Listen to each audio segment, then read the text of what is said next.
través de su palabra. Bueno, hoy les voy a suplicar que nos preste toda la atención. No voy a predicar yo, pero préstenos toda la atención, por favor.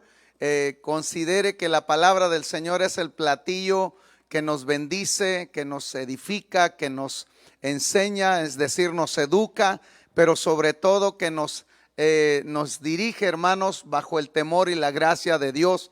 Así que por favor manténgase ahí alerta. Quiero saludar a los hermanos que están ahí ya conectados a través de la página de la iglesia de Facebook, y de verdad nos sentimos contentos que ellos siempre están ahí conectados. Posiblemente algunos llegaron tarde del trabajo, no pudieron llegar, pero hoy estamos aquí y se van a gozar juntamente con nosotros en la palabra. Amén, hermanos.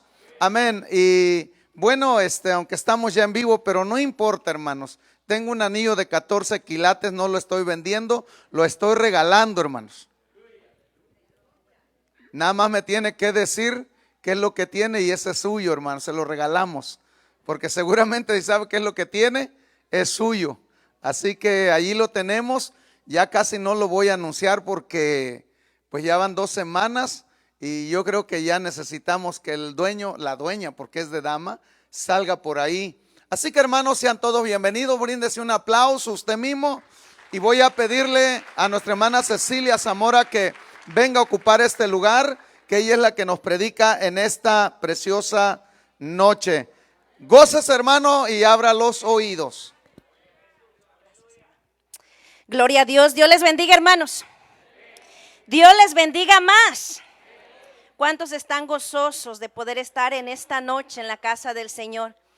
De verdad, hermanos, es un privilegio, es un honor, hermanos, llegar a la casa del Señor, porque muchos anhelan y no tienen esa oportunidad, así que sintámonos gozosos, amén. Gloria al Señor. Sean todos bienvenidos, hermanos, a la casa del Señor. Se ve hermosa la iglesia, así que bienvenidos. Dígale al que está a su lado, bienvenido. Y nos gozamos en esta noche, hermanos. Bienvenidas las visitas, la visita que tenemos, bienvenida. Que se lleve un buen sabor de boca de Templo Getsemaní. Dele un aplauso al Señor, hermanos. Alabado sea el nombre de Cristo Jesús, aleluya. Y pues bendecimos también nuestros hermanos que están ahí conectados, que Dios bendiga sus vidas. Les invitamos, hermanos, a que compartan ahí el video, edifiquen, bendigan a alguien con la palabra del Señor. Y sin más, hermanos, pues les voy a invitar que me acompañe y vaya conmigo en el libro de Apocalipsis, capítulo 21. Vamos a dar ahí lectura a la palabra del Señor, un solo versículo, versículo 7. Aleluya, bendito Dios. ¿Están conmigo, hermanos? Apocalipsis capítulo 21, versículo 7. Dice ahí la palabra del Señor, hermanos, dándole la gloria al Padre, al Hijo y al precioso Espíritu Santo. El que venciere heredará todas las cosas, y yo seré su Dios, y él será mi hijo.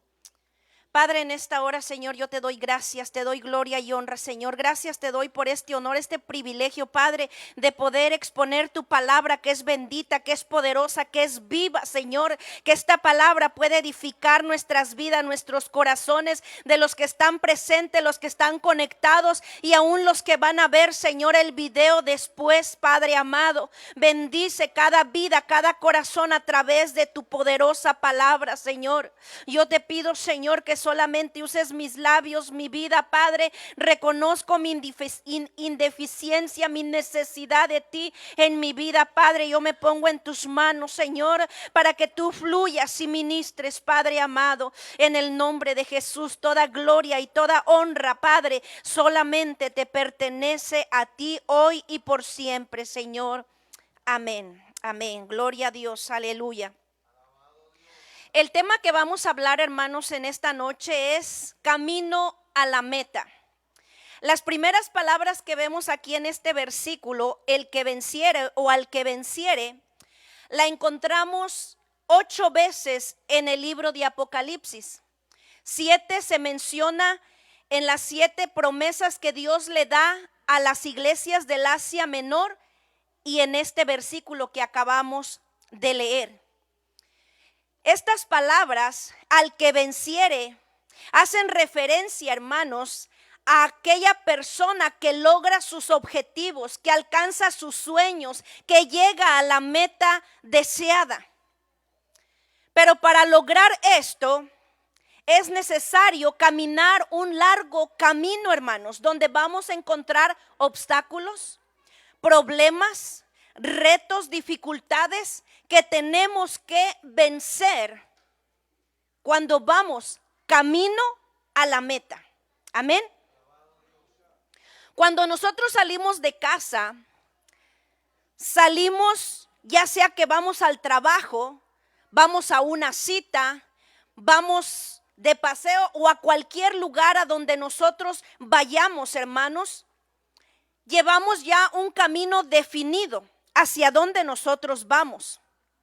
Tenemos también una dirección de cómo vamos a llegar a ese lugar, ya sea que conocemos el camino o ya sea que lo ponemos en el teléfono y nos indica la carretera, las calles, la dirección que vamos a tomar para lograr llegar a ese lugar.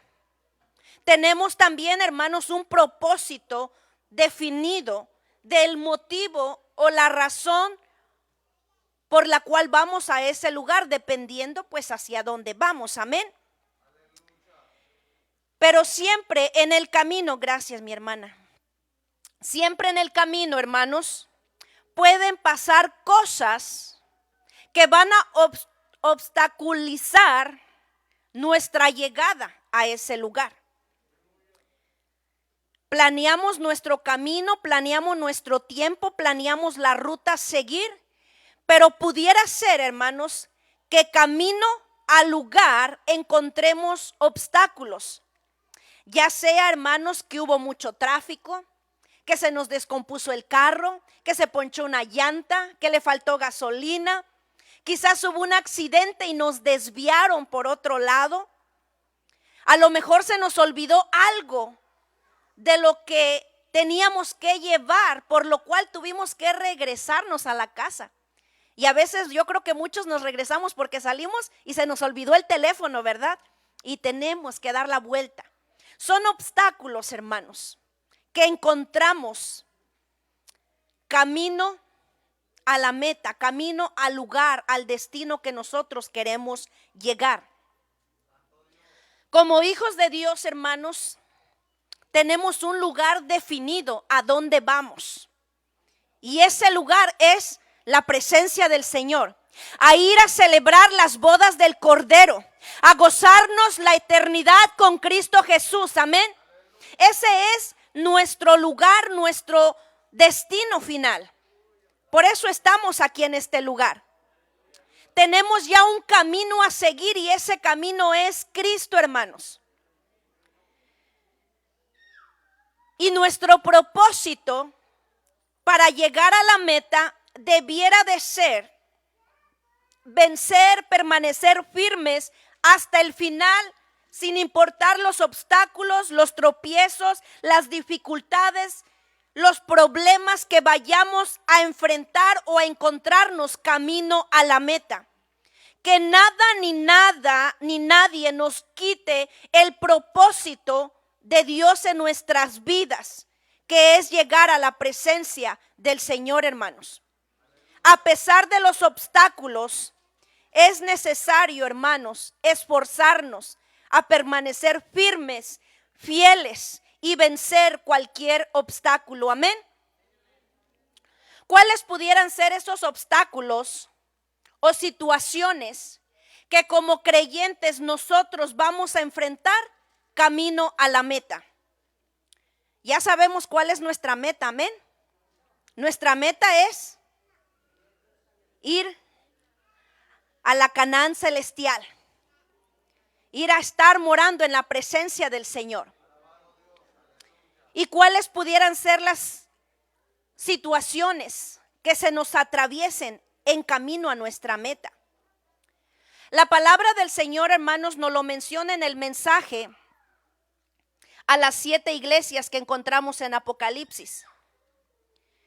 Ahí podemos ver, hermanos, 7 diferentes condiciones espirituales que el Señor nos revela a través de estas iglesias y que hoy las vamos a aplicar, hermanos, a nosotros como condiciones espirituales que la iglesia de Cristo alrededor del mundo puede atravesar y puede pasar, hermanos.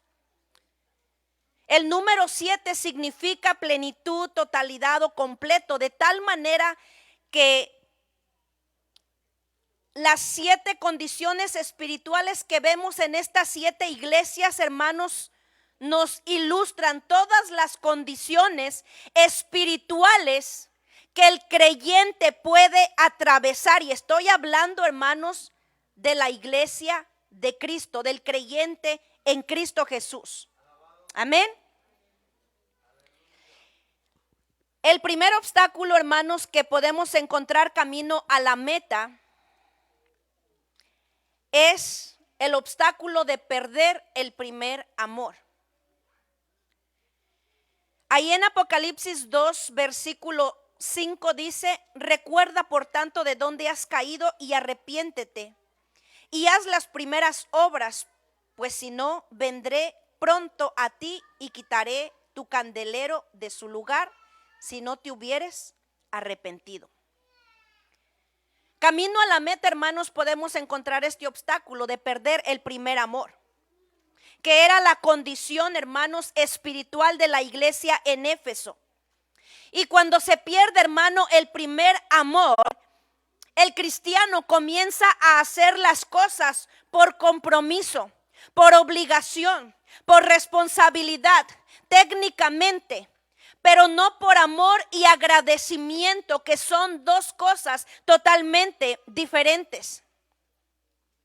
En una ocasión nuestro hermano Meli usó un ejemplo y lo aplicó a la iglesia. Y él utilizaba el ejemplo de aquellos trabajadores que en su lugar de trabajo tienen que ponchar una tarjeta para notificar o anunciar que llegaron a tiempo, que están presentes. Y él aplicaba esta ilustración a que muchas veces muchos creyentes de la misma manera solamente venimos a ponchar tarjeta, a hacer acto de presencia. Estoy aquí, cumplí, porque tengo una obligación, porque tengo un compromiso. Llegué para que me vean que estoy ahí. Estamos solamente ponchando tarjeta. Estamos solamente presentes de cuerpo, pero ausentes en el espíritu, hermanos, porque no se ve el gozo del Señor en nuestra vida, porque hay distracción. Estamos mirando para un lado y otro. Estamos, hermanos, entretenidos con los niños, con cualquier cosa. Muchos están durmiendo dentro de la iglesia. Muchas veces, hermanos, comienzan a mostrar el fastidio y comienzan a levantarse y a pararse y a entrarse, porque ya se les hizo largo el servicio, porque por alguna razón se extendió. Y eso, hermanos, es muestra de que se ha perdido el primer amor. Esas son características de que se ha perdido, hermanos, ese primer amor.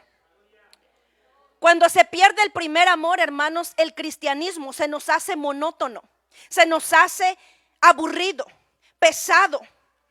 Comienza a haber quejas, porque todo se hace ya no por amor, por agradecimiento, sino por fastidio, por compromiso, por obligación. Se comienza a quitar la mirada del Señor y se comienza a poner la mirada en las personas, en los hermanos, en los líderes, en los pastores, para ver sus fallas, sus errores. Están chequeando cómo vino, a qué horas se fue, con quién habló, a quién miró, y comienzan a desviar la mirada del Señor, hermanos. A ver las fallas, los errores, para ir y acusarlos, para juzgarlos, para hablar mal de ellos allá afuera, para desacreditar su testimonio, porque se ha quitado la mirada del Señor, porque se ha perdido ese amor y esa pasión por Dios, hermanos. Alabado sea el nombre de Jesús, aleluya.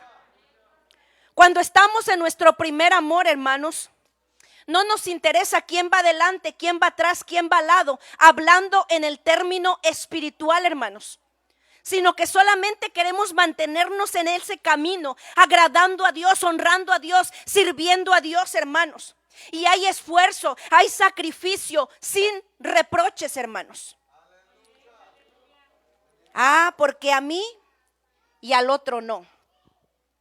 Pastor, porque a este hermano o a esta hermana se le permite esto y usted no dice nada. No hay esos reproches, hermanos. No hay quejas, no hay acusaciones, porque se está enamorado de Dios, porque uno vive en ese primer amor y ese primer amor no nos permite desviar nuestra mirada de Dios. Y cuando Dios nos permite ver la falta en alguien, la vemos, pero no para ir a acusar, no para ir a condenar, no para ir a quejarnos, sino para doblar rodillas, interceder y clamar misericordia por la necesidad que Dios nos está permitiendo ver en nuestro hermano, hermanos. Alabado sea el nombre de Jesús. Ese primer amor, hermanos, nos lleva a hacer cambios en nuestras vidas, sin que nadie nos esté diciendo. Cambie su vestimenta, cambie su manera de hablar, cambie su conducta. Hacemos cambios. Vivimos una vida de agradecimiento a Dios. Vivimos una vida fructífera, sin importar las circunstancias que atravesemos, porque estamos enamorados de Dios.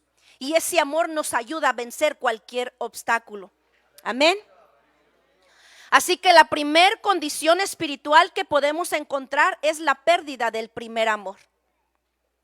Número 2, en el camino a la meta vamos a encontrar, hermanos, todo tipo de tribulación y angustia. Ahí mismo Apocalipsis 2:10 dice: no temas nada de lo que vas a padecer. He aquí el diablo echará a algunos de vosotros en la cárcel, para que seáis probados y tendréis tribulación por 10 días. Sé fiel hasta la muerte y te daré la corona de la vida.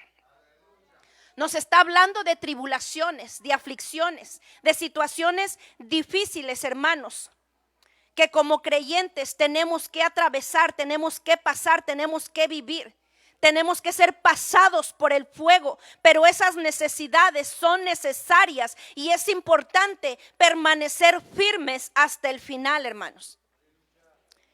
A la iglesia de Esmirna se le dice ahí donde leímos que iba a ser atribulada por 10 días, que fueron, hermanos, persecuciones que realmente padecieron bajo 10 emperadores romanos, donde hubo muchos muertos, hermanos, mártires, que fueron sacrificados por causa de su fe. Y al decir mártires, hermanos, es porque de verdad murieron de una manera trágica e inhumana, hermanos. Pero no negaron su fe. Cuando nos ponemos a investigar esto, hermanos, se nos eriza la piel, hermanos, ver, hermanos, cómo a los cristianos de aquel entonces los amarraban a palos y les encendían fuego, hermanos, vivos. Los colgaban, hermanos, los crucificaban de cabeza, los echaban a los leones. Los perros los cubrían con pieles, dice la historia, y los perros se los tragaban vivos, hermanos. Fueron tribulaciones que padecieron, pero que no negaron su fe, aleluya. Era una iglesia, hermanos, atribulada, una iglesia sufrida, pobre económicamente, pero rica en el Señor, aleluya. Bendito sea el nombre de Jesús. Hoy en la actualidad nosotros no padecemos ese tipo de persecuciones y gloria al Señor por eso. Por ahora, hermanos, porque los tiempos no marchan bien. Y quizás esas persecuciones se puedan volver a dar aquí, porque en otras partes del mundo sí se están dando, hermanos. Y nosotros somos privilegiados. Pero aunque no padecemos a ese nivel, sí pasamos, hermanos, adversidades, situaciones difíciles en este tiempo que nos afligen, que nos agobian, hermanos. Y es importante, hermanos, entender que necesitamos permanecer firmes en medio de esas necesidades y que si Dios permite esas aflicciones, Dios las permite con propósitos, hermanos, Porque nuestro Dios no es un Dios de casualidades, sino un Dios de propósitos que tiene cuidado de su pueblo, de su iglesia. Los propósitos pueden ser muchos, hermanos. Moldearnos, capacitarnos para su servicio, mostrar su poder. No sé cuál sea el propósito de tu necesidad, de tu aflicción, de tu tribulación, de tu enfermedad. No sé cuál sea el propósito. Lo que sí te puedo decir, hermano, es que no debemos de olvidar que Dios está con nosotros en medio de esa necesidad y que Dios no nos da más de lo que no podemos llevar, hermano. Así que tú puedes salir adelante. Tú puedes vencer en el Señor. La palabra del Señor dice que Él es el que hace la llaga y Él la vendará. Él hiere y sus manos curarán. De tal manera que lo que Dios permite, lo permite con un propósito. Pero lo importante es nosotros mantenernos firmes y fieles a Dios en medio de la angustia, de la tribulación, de la enfermedad, de la escasez. Cualquier tribulación que venga a nuestra vida, hay que permanecer fieles a Dios, hermanos. Esa es otra situación espiritual que podemos encontrar como creyentes, camino a la meta. Lo tercero que podemos encontrar, hermanos, camino a la meta son las falsas doctrinas que toleran el pecado, que llevan a la iglesia a la inmundicia. Apocalipsis 2:14 dice ahí la palabra del Señor: pero tengo unas pocas cosas contra ti, que tienes ahí a los que retienen la doctrina de Balaam, que enseñaba a Balac para poner tropiezo ante los hijos de Israel, a comer de cosas sacrificadas a los ídolos y a cometer fornicación. Y también tienes a los que retienen la doctrina de los nicolaitas, la que yo aborrezco.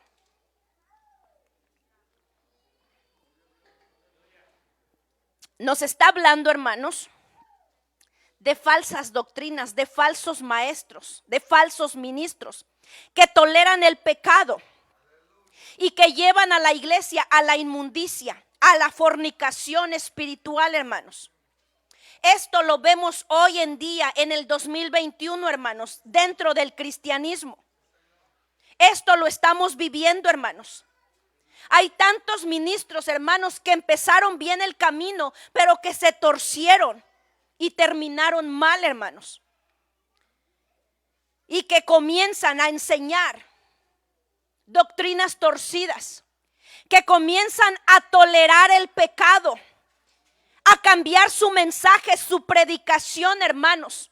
No sé por qué lo hacen, si por temor a que la gente se vaya, los critique, los rechace, no lo sé. Pero comienzan a enseñar doctrinas torcidas. Vivían la sana doctrina, compartían y enseñaban la sana doctrina, guiando al pecador al arrepentimiento, guiando, hermanos, al creyente a la santificación, porque ese es el propósito de Dios para con el hombre. Pero por alguna razón se torcieron, hermanos, y comienzan a cambiar y enseñar enseñanzas falsas, vanas, prédicas de aire, de elogio. Comenzaron a torcerse en el camino y están perdiendo su tiempo, engañando a la gente y engañándose hacia ellos mismos, porque de esa manera no vamos para ningún lado, hermanos. Tanto el que escucha la palabra va a ser responsable delante de Dios por lo que escuchamos, como los que predicamos también somos responsables delante de Dios de lo que hablamos, hermanos. Y de eso vamos a dar cuentas delante de Dios. Por eso la palabra del Señor dice que en aquel día muchos dirán: Señor, en tu nombre profetizamos, echamos fuera demonios, hicimos milagros. Y el Señor les dirá: nunca os conocí. Apartaos de mí, hacedores de maldad. Porque corrompieron el evangelio. porque cambiaron el mensaje de salvación, de santificación para la iglesia por palabrerías vanas, por malas enseñanzas, por falsas doctrinas, hermanos. Alabado sea el nombre de Jesús. Tenemos que estar alertas y no dejarnos engañar, hermanos. Jesús dijo que en los últimos tiempos se iban a levantar falsos maestros que engañarían a muchos y aún a los escogidos. El Señor nos hace la advertencia de estar alertas de las falsas doctrinas, de las falsas enseñanzas. ¿Cómo las identificamos, hermanos? Segunda de Timoteo 3:16 nos dice ahí, la palabra, hablando toda la escritura, dice, es inspirada ¿por quién? Por Dios, no por los pastores, no por los predicadores, por Dios. Y es útil, fíjese la palabra, es útil, hermano. Su propósito, su razón, por lo cual se debe de usar la palabra. ¿Para qué? Para enseñar, para redarguir, para corregir, para instruir en justicia. Así que la palabra tiene propósitos, hermanos. Nos lo está enseñando la palabra de Dios. Y uno de ellos, o el primero que nos menciona, es para enseñar a vivir una vida recta y agradable delante de Dios. Para redarguir ¿de qué, hermanos? De pecado. Esas predicaciones que nos hacen enojar, que nos confrontan, que nos desnudan delante de Dios, que nos incomodan en esta carne, porque nos están redarguyendo de pecado, hermanos. Aquellos predicadores que rechazamos, que nos caen mal, ese hermano, esa hermana nomás siempre está hablando de pecado, de pecado, de pecado. Ese es el propósito de la palabra, hermanos. Útil para redarguir, dice ahí. También para corregir nuestros malos pensamientos, nuestras ideologías propias. Porque cada uno tiene sus propias ideologías dependiendo nuestra cultura, dependiendo nuestras costumbres, dependiendo el ambiente donde crecimos. Pero no porque traemos esas ideologías, esos pensamientos, quiere decir que son correctos. Hay muchos pensamientos que son erróneos y son contrarios a la palabra de Dios. Y aquí la palabra de Dios nos va enseñando, nos va corrigiendo, hermanos, esos pensamientos que son propios nuestros, que los traemos arraigados, dice la palabra, que fueron enseñados por nuestros padres, pero que no están de acuerdo a esta palabra, y esta palabra nos va a ir corrigiendo de esas malas actitudes, malas costumbres, malas ideologías equivocadas. Y por último dice que nos ayuda a instruir en justicia. Instrucción demanda reglas. Demanda, hermanos, patrones a seguir que encontramos en la palabra para guiar al hombre a Dios y acercarlo a Dios, porque ese es realmente el propósito de Dios a través de su palabra, hermanos. No es elogiarlo, no es hacerlo sentir campeón, vencedor, que todo lo puedo, autosuficientes. Ese no es el propósito de la palabra, hermanos. Cuando escuchemos predicaciones que no vayan de acuerdo a este plan que la palabra nos está hablando, necesitamos analizarlos con lupa, hermanos, y meditar y pedirle al Señor su dirección para no dejarnos engañar.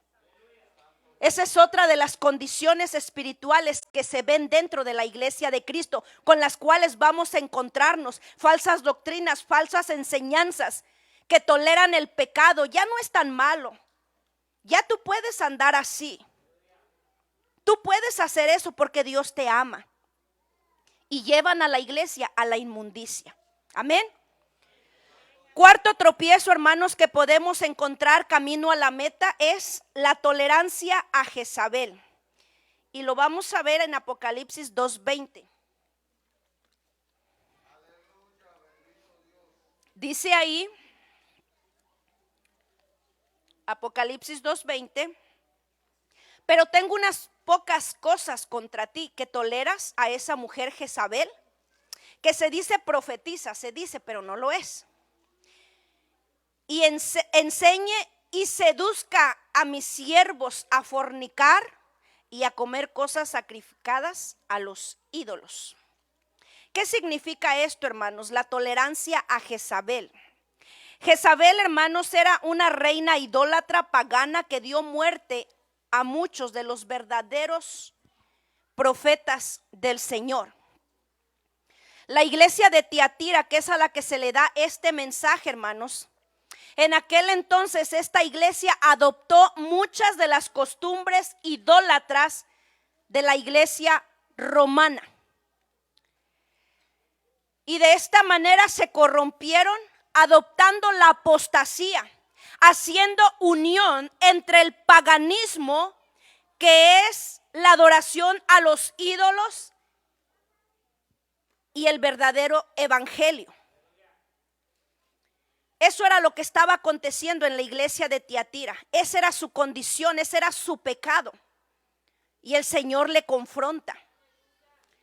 Hoy en este tiempo la iglesia no se puede dejar corromper con el paganismo, hermanos. No podemos permitir el paganismo dentro del cuerpo de Cristo. La palabra del Señor nos dice que solamente hay un Dios y un mediador entre Dios y los hombres. Dice la palabra del Señor que hay un juez que ha de juzgar a vivos y muertos, y ese es Jesucristo, hermanos. Eso es lo que la palabra del Señor nos enseña. Pero hay muchas ideologías que corrompen la iglesia, trayendo paganismo dentro de las congregaciones cristianas. Algunas de estas ideologías es: todos los dioses son el mismo. Eso no dice la Biblia. Otra ideología: tú puedes buscar a Dios a tu manera, no importa, lo importante es que busques a Dios. Como quiera, Dios te ama. Dios nos perdona, Dios es amor. Todas las religiones conducen hacia Dios, ¿será verdad? La vida es una, hay que disfrutarla. Otra ideología: tú eres dueño de tu propio cuerpo y tú decides qué es lo que quieres hacer con él. Y este es muy popular. Nadie te puede decir qué tú tienes que hacer, porque tu vida es tuya, tú eres dueño de tu cuerpo y tú puedes hacer de tu vida un papalote si quieres. Son ideologías que corrompen, que dañan, hermanos. Eso no es lo que la palabra nos enseña. La palabra nos dice que nosotros no tenemos poder ni siquiera para hacer un pelo blanco o negro, hermanos. No somos dueños de nada. Si respiramos es por la misericordia de Dios. Si caminamos es porque Dios nos da la vida. Si estamos en pie, hermanos, es por su pura gracia. Alabado sea el nombre de Jesús. Pero estas son ideologías que corrompen, hermanos, y que llevan a la iglesia al paganismo, a la corrupción, a la inmundicia. Otra de estas ideologías es: todos somos iguales. Y se lucha por la igualdad de género, de sexo y de derechos. Ideologías que corrompen al creyente, hermanos, que traen ese espíritu de Jezabel, que no es agradable ni acepto delante de Dios. No importa a quién tú le pidas, lo que cuenta es tu fe. Pero ¿la fe en quién? ¿La fe en qué, hermanos? La Biblia no nos enseña eso. Son ideologías que se han introducido dentro de las iglesias, dentro del cristianismo, para dar libertad y libertinaje, hermanos, y corromper la santidad del cuerpo de Cristo, hermanos, trayendo paganismo y corrupción dentro de la iglesia del Señor. La palabra nos dice que solamente hay un camino y una verdad, y ese es Jesucristo. La palabra del Señor nos dice, hermanos, que no hay vida fuera de Él o salvación después de la muerte. Sin Cristo no hay esperanza, hermanos. Pero todas estas ideologías, todo este paganismo, hermanos, solamente está preparando el camino para el anticristo y el arrebato de la iglesia. Y nosotros debemos de guardarnos, consagrarnos y apartarnos de todas estas abominaciones y contaminaciones que se han introducido en la iglesia del Señor, hermanos. Aleluya, bendito Dios. Aunque Dios no hace acepción de personas, hermanos, porque Dios a todos nos ama por igual. Y es que esto es lo importante, hermanos. Mire, es que tenemos que estar bien pilas, hermanos. Agarran una parte de la escritura para torcerla y corromperla, hermanos.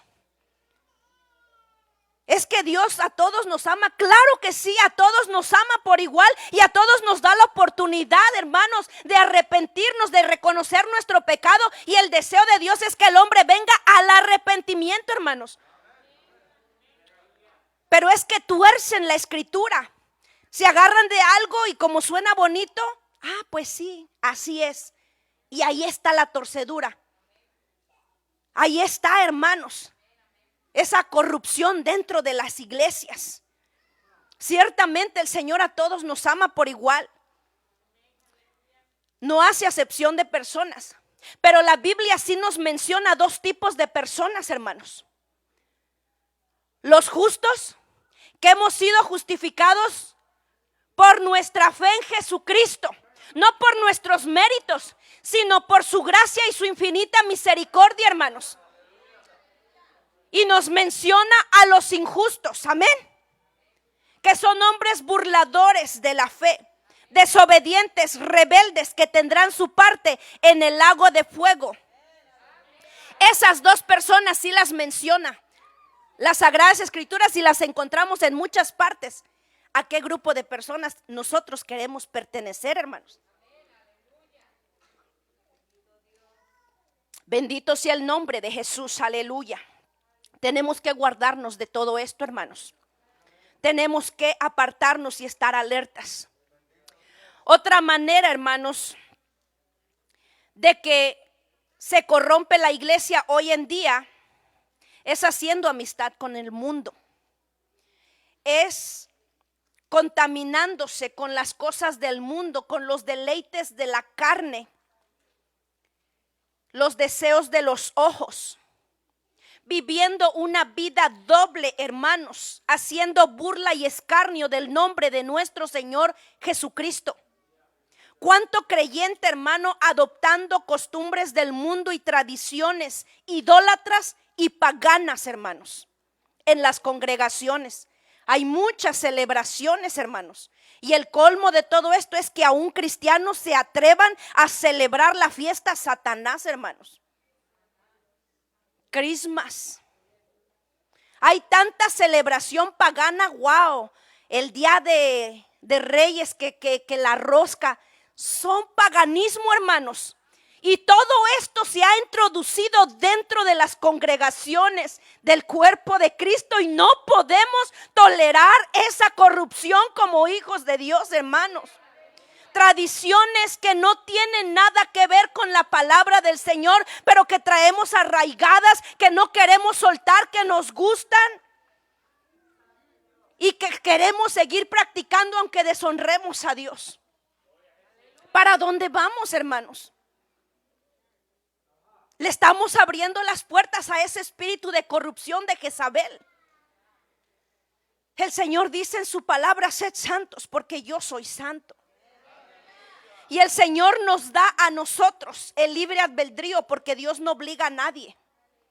Apocalipsis 22:11 dice: el que es injusto, sea injusto todavía.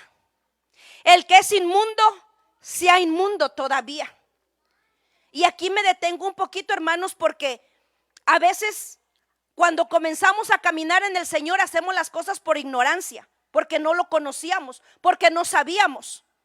Pero cuando ya se nos enseña la palabra y nos dice esto no es agradable y aún nosotros lo seguimos haciendo, entonces somos injustos y somos inmundos. Y el Señor dice: ¿quieres seguir inmundo? Pues sigue inmundo. Pero aquel, hermanos, que quiera ser justo, dice: practique la justicia todavía. El que quiera ser santo, santifíquese todavía. He aquí yo vengo pronto, dice el Señor, y mi galardón conmigo para recompensar a cada uno según sea su obra. Aleluya. Nosotros determinamos, hermanos. Nosotros decidimos ser justos y santos o ser injustos e inmundos, dando lugar a la corrupción, al pecado en nuestras vidas. El quinto tropiezo que encontramos en el camino lo vemos en Apocalipsis capítulo 3, versículo 1, la última parte, hermanos, de ese versículo.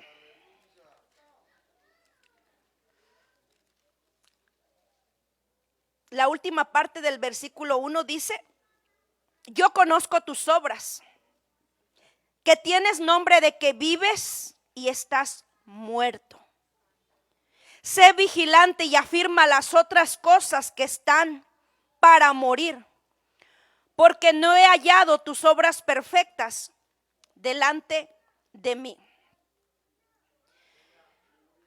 El Señor, hermanos, le hace este reproche a la iglesia de Sardis, y es un reproche tan fuerte, hermanos, que meditar y profundizar en él es algo terrible, hermanos. Es aquella iglesia que vive de apariencias. Tienes nombre de que vives, pero estás muerto. Y ahí nos dice, hermanos, que el Señor le dice: no he hallado tus obras perfectas. Y eso nos muestra mucho, hermanos, porque podemos ver que esta iglesia era una iglesia que trabajaba, era una iglesia que servía, era una iglesia que estaba activa, pero que esas obras, ese trabajo, ese labor no era acepta delante de Dios, hermanos. Tenía una apariencia de que estaba viva, pero en realidad estaba muerta espiritualmente. Había una apariencia porque había una actividad dentro de esa iglesia. Estaba trabajando, sus obras no eran aceptas. Y es que podemos trabajar, servir, mover aquí, mover acá y hacer allá. Pero el punto, hermanos, no es lo que hacemos para Dios, sino qué es lo que nos mueve para hacer lo que hacemos para Dios. ¿Cuál es, hermanos, nuestro interés? ¿Qué es lo que nos mueve para presentar nuestro servicio a Dios, hermanos? ¿De qué manera le servimos a Dios? Y ahí pudiéramos mencionar muchas cosas, hermanos. ¿Qué es lo que nos mueve? Al hombre lo engañamos, pero a Dios no. Hay apariencia de vida, pero están muertos. Hay dos distintivos, hermanos, que distinguen al creyente que está vivo. El creyente vivo no es aquel que está involucrado en todo. No es aquel que tiene, hermanos, títulos colgados por todas partes, diplomas, títulos, nombres, reconocimientos, aceptación de la gente. El cristiano vivo, hermanos, no es aquel que tiene privilegios. El cristiano vivo es aquel que obedece la voz de Dios, hermanos. La palabra del Señor nos menciona, hermanos, y Dios me lo ponía así en mi corazón, cuando Lázaro había muerto. La palabra dice que muchos judíos fueron a consolar a las hermanas de Lázaro. Estos hombres, estos judíos, por ser parte del pueblo escogido por Dios, ellos se consideraban descendientes de Abraham, herederos de las promesas, y podemos decir, ellos tenían apariencia de que tenían vida, pero estaban muertos porque no recibían las palabras de Jesús y no reconocían a su Mesías, hermanos. Tenían apariencia de vivos, pero en realidad estaban muertos. Se acreditaban el título de ser descendientes de Abraham, de ser portadores de las promesas, pero estaban muertos porque no podían resistir el mensaje de nuestro Señor Jesucristo. Al contrario, buscaban tropiezo para él. Sin embargo, hermanos, aquel hombre que ya había muerto físicamente, que estaba en la tumba metido, que no había noción de vida, cuando oyó la voz de Jesús, obedeció y salió de la tumba, hermanos. Y esa es la característica del cristiano vivo, que oye la voz de Dios y la obedece, hermanos.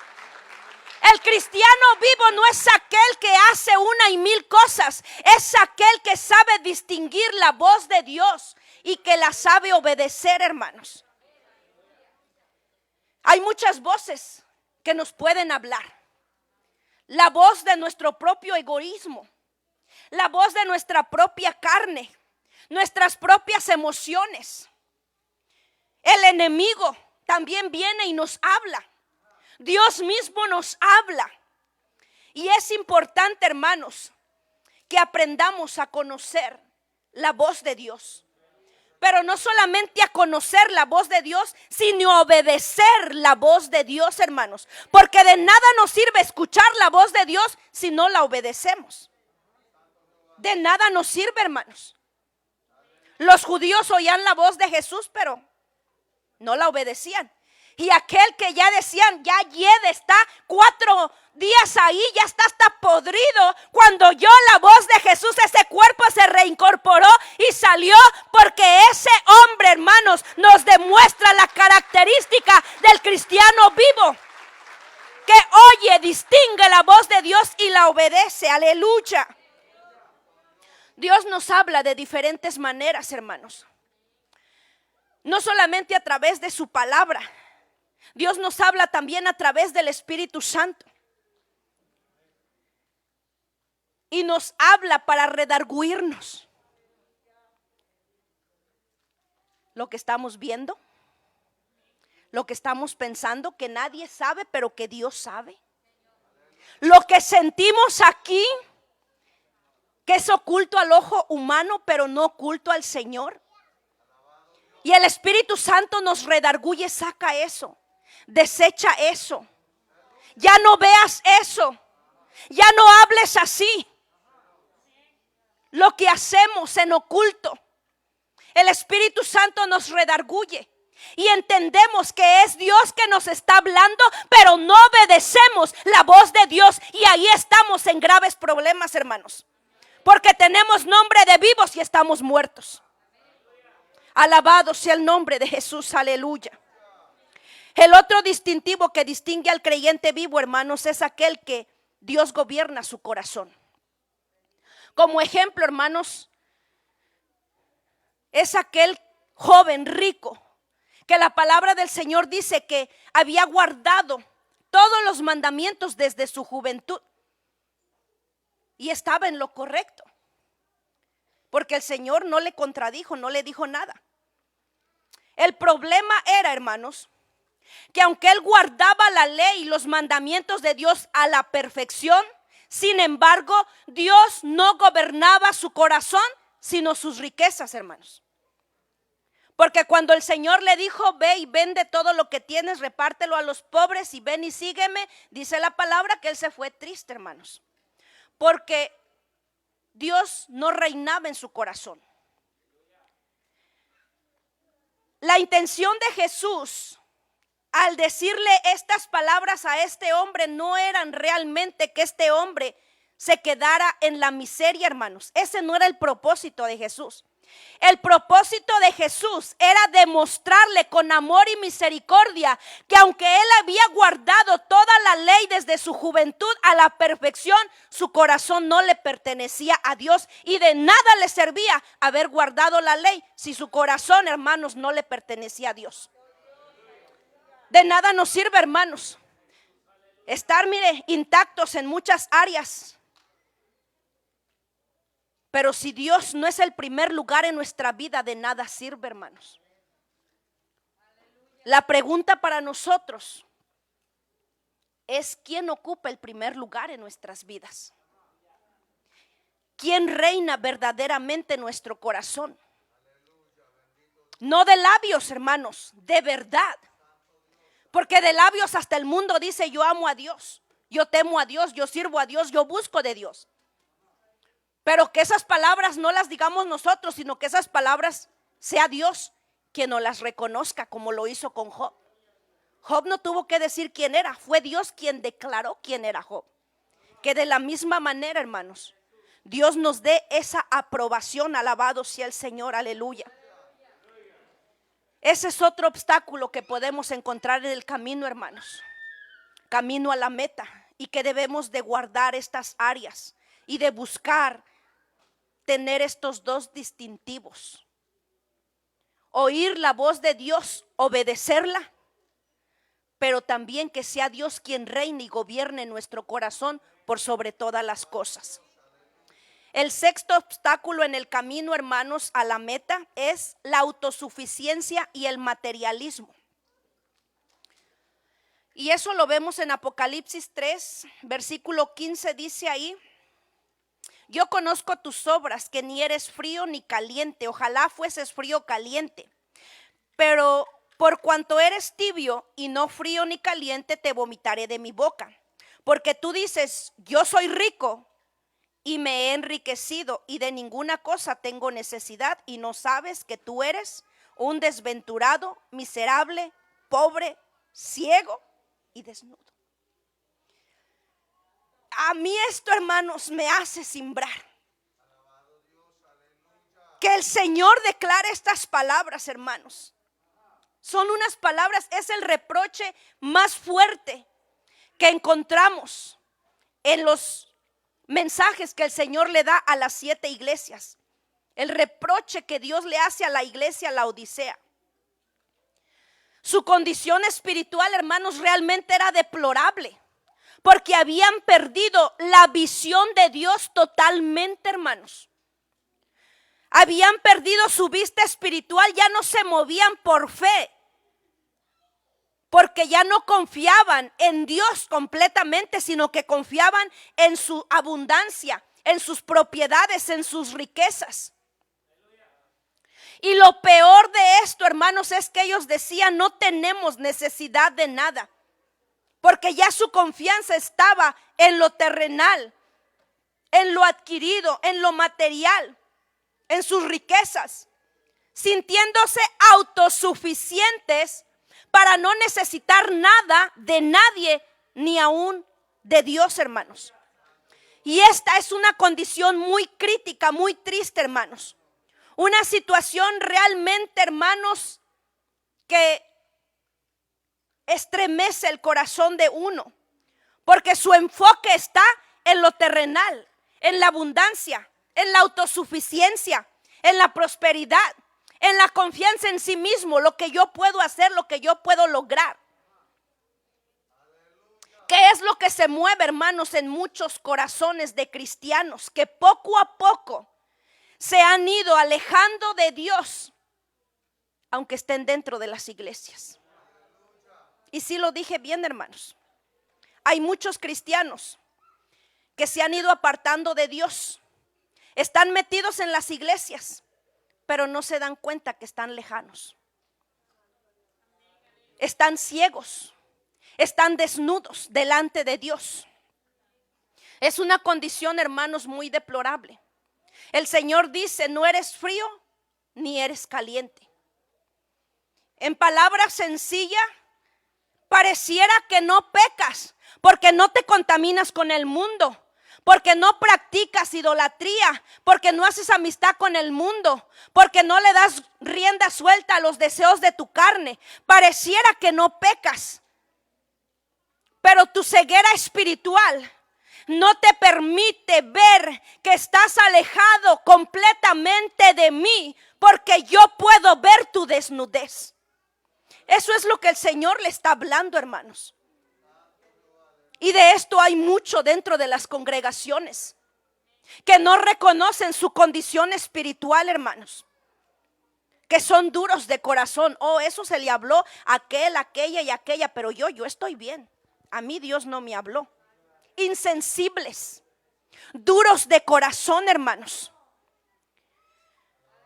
Es muy lamentable, hermanos, y será muy lamentable si estuviéramos en esta condición y no nos arrepentimos, hermanos. Qué deplorable, qué triste sería, hermanos, estar metidos dentro de una iglesia toda nuestra vida y vivir alejados de Dios. Qué triste sería estar oyendo mensaje tras mensaje tras mensaje a través de la palabra del Señor, hermanos, y no distinguir que Dios nos está hablando, porque se ha perdido toda sensibilidad al Espíritu Santo de Dios en nuestras vidas, hermanos. Y sentirnos autosuficientes. No necesito nada, yo estoy bien. Eso fue para aquel que anda allá y allá, pero yo estoy perfecto. Actitudes que nos hacen alejarnos de Dios, hermanos. Condiciones críticas espirituales que vamos a encontrar camino a la meta y que debemos de estar alertas, hermanos. Y por último, reservé, hermanos, intencionalmente la condición espiritual de la iglesia Filadelfia. Ahí dice en Apocalipsis 3:8: yo conozco tus obras, he aquí he puesto delante de ti una puerta abierta, la cual nadie puede cerrar. Porque aunque tienes pocas fuerzas, has guardado mi palabra y no has negado mi nombre. He aquí, yo entrego en la sinagoga de Satanás a los que se dicen ser judíos y no lo son, sino que mienten. He aquí, yo haré que vengan y se postren a tus pies y reconozcan que yo te he amado. Esta era la condición de esta iglesia, hermanos, la iglesia Filadelfia. Es la única que no recibe un reproche de parte de Dios. Al contrario, podemos ver que el Señor le dice: yo abriré puertas para tu vida. Porque el cristiano que verdaderamente sirve a Dios, hermano, encuentra mucha oposición. Y se le cierran puertas por aquí, pero Dios sigue abriendo. Me cierran aquí y Dios me abre allá. Porque donde Él abre, no hay quien cierre, hermanos. Aleluya. No importa que el hombre nos cierre puertas, no importa que el hombre se nos oponga. Mientras Dios vaya delante de nosotros, hermanos, sigamos hacia adelante. Aleluya. Pero lo más hermoso es que también podemos ver que el Señor le hace justicia a esta iglesia, porque menciona ahí a los judíos que se dicen ser judíos y que no lo son, y esto representa a aquellos que se dejan usar en las manos de Satanás para hacer tropiezo en la vida del verdadero creyente, hermanos, que Dios lo permite con propósitos, pero que el Señor dice: yo haré que puedan ver mi respaldo en tu vida, que yo estoy contigo, que yo te he amado. Alabado sea el Señor. Aleluya. Gloria a Dios por los obstáculos. El Señor hará justicia de aquellos que sirven de tropiezo a los verdaderos servidores de Dios. Aleluya. Y ahí es donde debemos nosotros, la iglesia, de estar metidos, hermanos, en esa condición espiritual, hermanos, que tenía la iglesia Filadelfia. Una iglesia, hermanos, que reconoce que si estamos en pie no es por nosotros, sino por la gracia y la misericordia de Dios. Que si hasta hoy, hermanos, permanecemos firmes, es porque Dios nos ha sustentado y su brazo no se ha cortado para con nosotros, hermanos. Una iglesia, hermanos, que en pruebas y luchas guarda su fe y sigue proclamando el nombre de Cristo, aún en la necesidad, en la tribulación, en la escasez, en la enfermedad. Alabado sea el Señor, aleluya. Una iglesia que en medio de tentaciones, de debilidades, se sabe sujetar a la voluntad de Dios, obedeciendo su palabra, hermanos, viviendo de acuerdo a la voluntad de Dios y no a la nuestra. La vida del cristiano, hermanos, está llena de altibajos. Si nosotros, hermanos, se nos hubiese dicho: vas a padecer y a pasar todo esto, y nuestro pastor lo ha dicho, yo me identifico. Siendo cristiana, humanamente dijéramos: no, Señor, me quedo como estoy. Porque sufrimos mucho, hermanos, padecemos mucho. La vida del cristiano no es fácil. Tiene altibajos, días buenos, días malos, hermanos. Hemos visto 7 condiciones espirituales en las cuales el creyente puede caer camino a la meta, porque nuestra meta es llegar a la presencia del Señor, estar con Él para siempre. El problema, hermanos, no es atravesar esas crisis espirituales. El problema es ser vencidos por ellas. Y hoy el Señor, hermanos, nos hace la invitación a ser honestos con nosotros mismos, a identificar, hermanos, si hubiese alguna condición de las mencionadas en nuestras vidas y pararnos en el nombre del Señor y vencerlas, hermanos. Cuando Jesús le habla el mensaje a las 7 iglesias, no fue con el propósito de avergonzarlas, de juzgarlas, de condenarlas. Fue con el propósito de alertarlas para que se prepararan, para que se arrepintieran y se convirtieran en vencedoras de su condición espiritual, hermanos. Hoy el Señor quiere que nosotros, hermanos, no nos dejemos vencer por la situación espiritual que estemos pasando camino a la meta. Que no nos dejemos vencer por ninguna de estas condiciones espirituales, hermanos, sino que nos convirtamos en vencedores, que poseamos sus promesas y disfrutemos de ellas, hermanos. Apocalipsis, donde comencé, 21:7 dice: el que venciere heredará todas las cosas, hermano. Pero es el que venciere.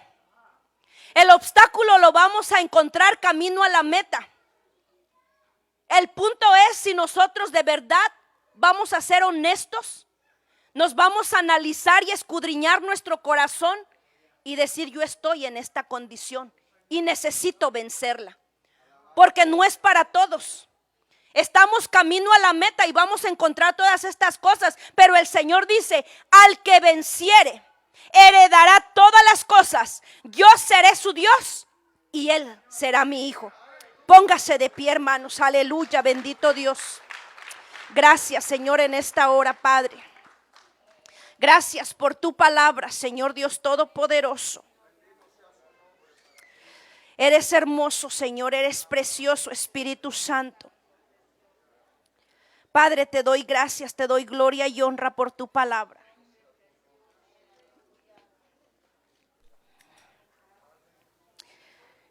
Quiero dirigirme a nuestros hermanos que están ahí conectados, hermano.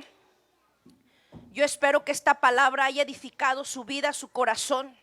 El Señor le ama y el Señor desea que usted hoy venza cualquier condición espiritual por la que usted se encuentre pasando en este momento. Nosotros ciertamente somos débiles, no podemos, pero el Señor está con nosotros. Si nosotros decimos: Señor, te necesito. Yo le hago esa invitación a ser honesto, a analizar su vida y pedir la ayuda de Dios. Voy a hacer una oración por usted, hermano, para que Dios le dé la fuerza y la fortaleza y pueda vencer. Y seguiremos orando por aquellos que van a seguir escuchando y van a recibir esta palabra. Padre, en el nombre de Jesús, Padre, bendice la vida de mis hermanos que están ahí conectados, Padre. Espíritu Santo, tú conoces sus luchas, sus necesidades, sus pruebas, sus adversidades, Padre. Solamente te pido misericordia, Padre, que bendigas, que fortalezcas, que abraces, que arropes, Espíritu Santo. Que levantes al caído, Padre, que des fuerzas a aquel que no tiene, Padre, bendícele. En el nombre de Jesús, Señor, yo me uno a esa necesidad de aquel hermano o hermana que está ahí, Señor, reconociendo su necesidad. Padre, bendícele, arrópale, abrázale, Espíritu Santo. En el nombre de Jesús, Señor, bendícele, Padre, y te doy gracias por cada uno de ellos en el nombre de Jesús. Amén. Dios les bendiga, hermanos. Compartan el video y edifiquen a alguien con la palabra de Dios y sigan siempre la página de Ministerios Getsemaní. Dios les bendiga.